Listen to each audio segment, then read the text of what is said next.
Hello, welcome to today's visit. So today's visit, we're actually in the village of Kubirak and we're exactly 1.5 kilometers from the centre of Zhensak. And one of the things that always makes this job particularly exciting is when you find a little rare gem hidden away. And this one is exactly one of those. So easy reach into the village that has 2 restaurants, that has a small supermarket, that has a medical centre and everything you could possibly need. But here we are 1.5 kilometers out, with an absolutely fantastic garden, 6,500 square meters, a lovely drive,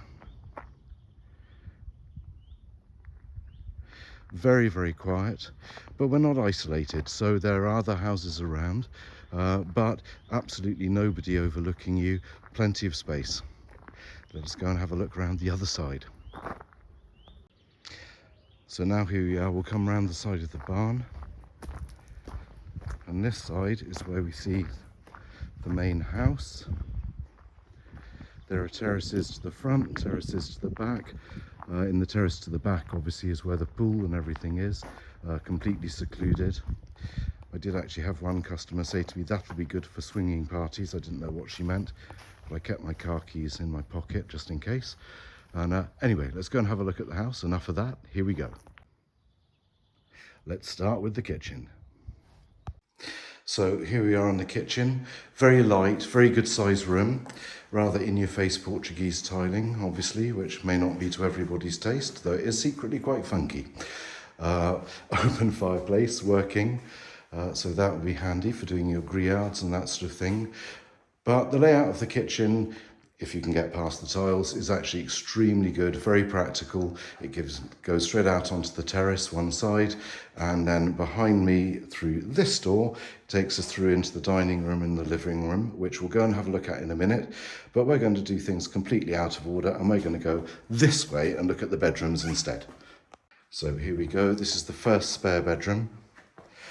Very good size room, about 30 square meters. Nice window out to the front.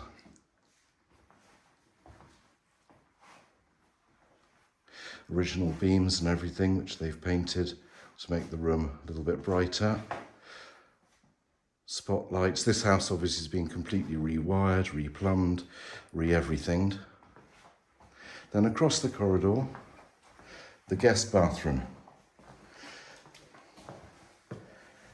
Fortunately, we went for a different tiler here.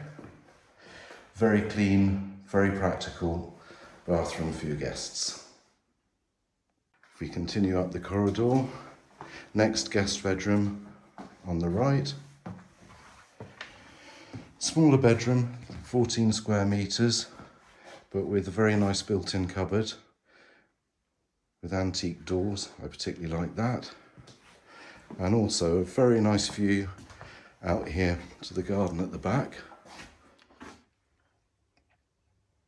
which I really like. Now, agents often talk about master bedroom and show you a fairly pokey suite. This is the opposite. This is a real master bedroom. This is 43 square meters of master bedroom with enough room to sit, to relax. That's a working fireplace, built-in cupboards which cover that entire wall. This door takes you through to your own shower room, the separate loo. We'll have a look at that in a minute. And this door takes you straight out to your own terrace at the front of the house. So we'll have a look at that. So here I am at the front of the house. You can hear the door banging just to prove it. So this is the little front garden. And that takes us back into the bedroom. If we now come through the other side, there's a dressing area here, hanging space to the right, and a fairly small shower room. Modern, comfortable, but small, but perfectly functional.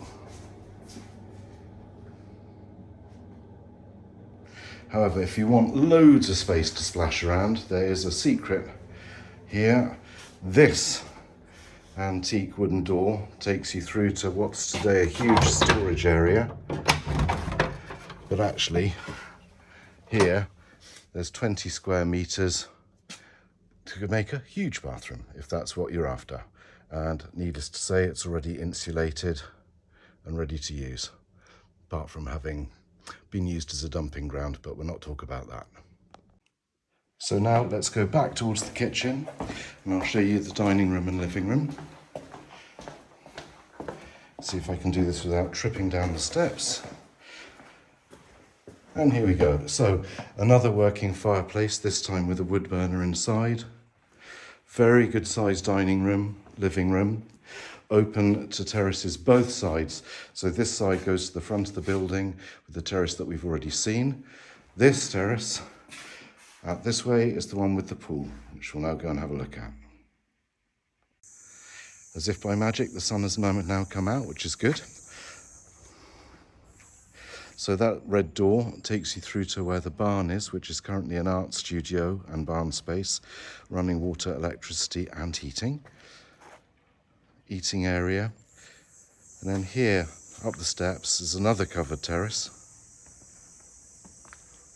And that one actually opens onto the room that is where they're currently using as storage, the 20-metre room, where I would suggest putting in a decent-sized bathroom for the parental suite. But as you can see, very pretty terrace. Back we'll go into the living room.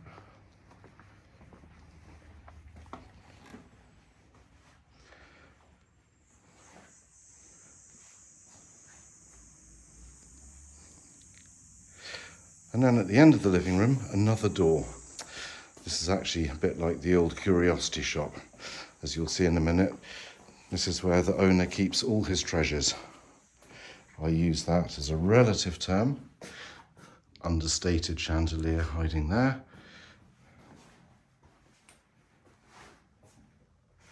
So this is where all the curios live. He was allowed one room by his wife, and here it is.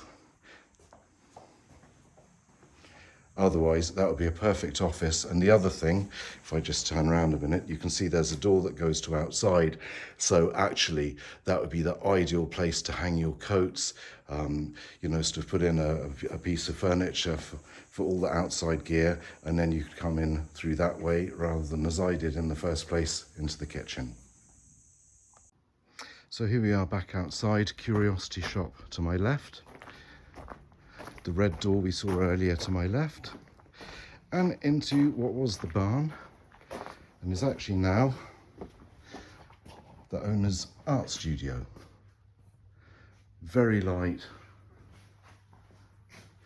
with a wood burner and air conditioning, running water.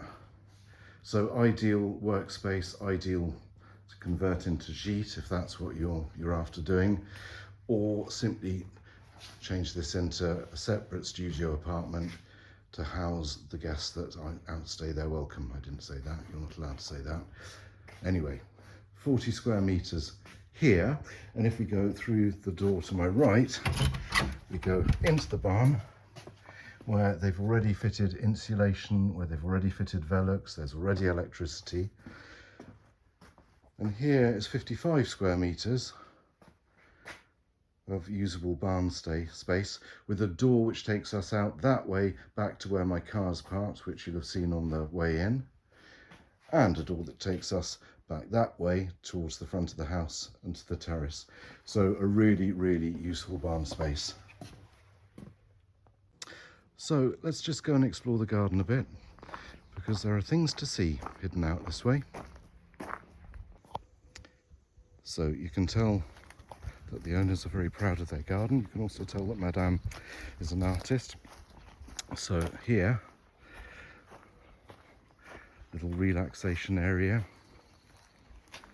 the old water trough and fountain. Oh, and she loves cats as well. Like, there you are, sculptured cat hiding.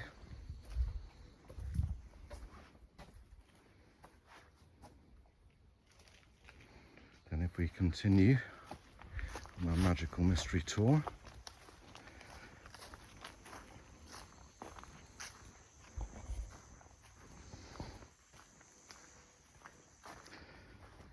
there on the left there's a little pond, a little bit overgrown, not very overgrown, palm trees and a statue. If we go through this way, this is where the all the garden equipment lives. So greenhouse, shed, little planting area. Sun's making an absolute mess of this, isn't it? Never mind. But again, all separate and fenced off. And then if we go further to the back of the garden, where there's the bench and the flat area, that's where they normally put the outdoor ping pong table, or they play pool.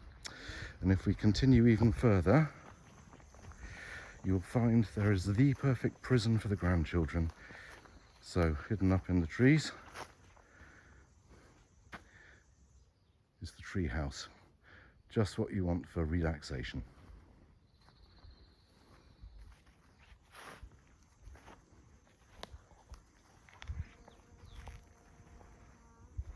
So all in all, very nice garden, 6,500 square meters, very nicely restored house, which dates originally from the 17th century. The pool is 2 years old, so that's all still under guarantee. I actually really like it. As I said right at the beginning, one of the things that I really like is when you find an absolute little gem, and to me, this is one.